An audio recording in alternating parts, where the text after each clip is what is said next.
Ndugu zangu katika imani, napenda kuwapa nasaha na kuwakumbusheni jambo fupi ambalo tuliokuwa wengi tunalipuuzia.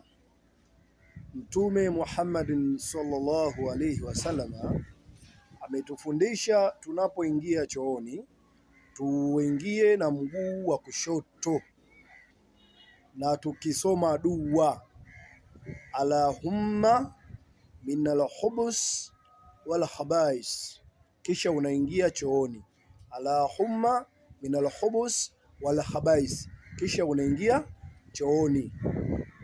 Na utakapomaliza shughuli yako chooni, unapotoka utatoka kwa mguu wa kulia, na kisha utasema Allahumma ufranaka. Hii ni dua ya kutokea chooni na kuna dua ya kuingilia chooni. Hii ni katika mafundisho ya Mtume SAW, kwa sababu chooni kunaishi viumbe wa ajabu. Majini wanaishi chooni, kuna majini wawili. Mmoja anaitwa khubus na mwingine anaitwa khabais. Maana yake kwamba wale majini ni vipofu na wanapapasa. Yaani wao ukishaingia mule wanapapasa. Kwa hiyo ukisoma ile dua unakuwa umesoma ulinzi, unamuomba Mwenyezi Mungu akupe ulinzi. Ila dua usisomee ukiwa chooni, isome ukiwa unataka kuingia ndani ya choo. Ndivyo Mtume sasa alivyofundisha. Sasa ukitaka kujua faida yake, na ndio maana umeona kuna watu wengi wameanguka chooni, wengine wameparalyze na wengine wamekufa kabisa, na wanayepona ni wachache sana. Kwa sababu gani?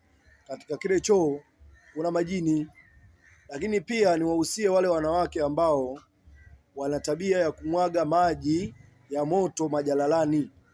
Unapomwaga maji ya moto katika majalala, kuna jini mule, kuna majini wanaishi katika majalala. Na ukimwaga maji ya moto, wale majini unawaunguza, wanakasirika, wanakuvaa. Ndio maana unakuta kuna matatizo mengi sana yanawasibu wanawake kwa sababu ya mambo yao. Kuweni makini, msipende kumwaga maji katika zile sehemu. Na wale wanaume ambao wana tabia mbaya ya kukojoa kila mahali, unakuta mti mkubwa umetulia, unaenda unakojoa pale. Unapokojoa pale, kuna viumbe Mwenyezi Mungu wanakaa pale, majini wanakaa pale chini, wewe huwaoni, wewe unaenda unawakojolea. Mwisho wa siku wanakuvaa usiku, unapata magonjwa ajabu ajabu, elewe yametoka wapi? Kumbe kwa sababu wewe unashindwa kuchunga nidhamu na sheria ya dini.